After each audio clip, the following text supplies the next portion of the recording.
I'm with Darius. You've got a petition going online. What's it about, Darius? Basically, I am feeling that my respect for the government at the moment is at a very low ebb, and I was trying to think of what could restore my faith in government. And I think we need to look back at some of the mistakes that government has made, and we need to ask them to apologise to certain people that they've harmed by those mistakes, one of whom being Stuart Syvret, and that once the apology is given, we can move on, we forget the old wounds, and we can move into the future and hopefully work together at this very important time that this community is united. We're in extreme difficulties and we need to set aside our divisions and work together.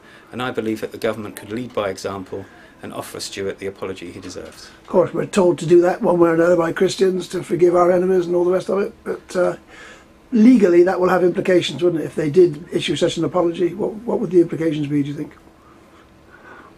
Would they have to pay compensation for Stuart, or is it just a simple apology? Well, what Stuart does is entirely up to him. You'd have to speak to him, but I don't think there's any reason you need to consider the legal implications if you're only asking someone to do what is right. What arises from doing what is right is neither here nor here. Of course, anybody who suffered a wrong should have grounds to have it put right, really, shouldn't they? And if it's his reputation or whatever's gone wrong. Anyone who's suffered a wrong, but it's very hard to actually go into a court of law and make your case and prove the wrong. There's a reason that we don't rely on the common law. There's a reason we have statutory laws. It's because the common law was so hard to prove your case in. And especially when you're up against an opponent such as the unlimited resources of the government. They've got hundreds and thousands of staff who can devote all their time to fighting a single man who at the end of the day was doing something that I feel I want my politicians to do. If they see that something bad is happening, I want them to stand up and fight against it. And at the end of the day, he's done marvellous work in securing compensation to a number of people who were the victims of harm at the hands of the government.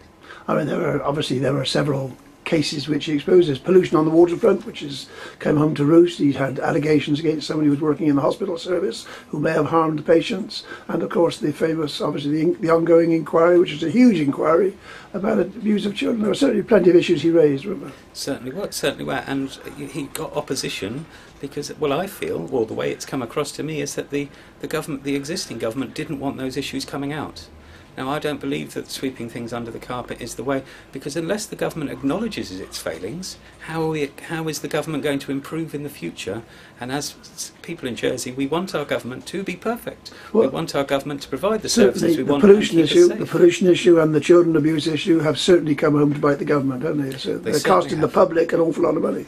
Well, you see, this is the trouble. It never actually harms the government. It only ever harms the taxpayer.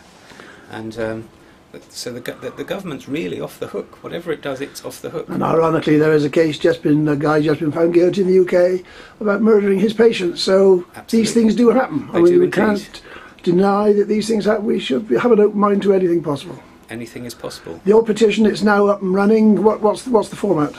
The petition's on change.org. I also have a page on Facebook.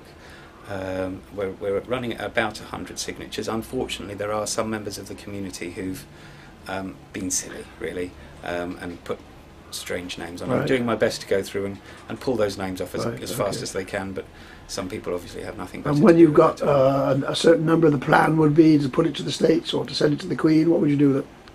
Well, I think if we're looking at recent petitions in Jersey, there was a recent petition for something that everybody holds dear, which was the States of Jersey wasting money, and that achieved 338-ish signatures.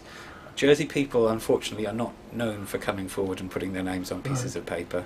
So, I mean, if we get to that sort of 300, 350 region, then I think it's a fair proposition, and we can then approach a States member and ask if any of them would be interested in taking it to the States. Really, at the moment, we're just want to show the government that you know, we do expect that we do want to hold them to a moral standard, which is an absolute moral standard. It is not that two wrongs don't make a right, and just because somebody else does something wrong doesn't mean that we should allow our government to do something wrong. Okay, we shall see what happens. Thanks so much indeed. Thank you, Mike.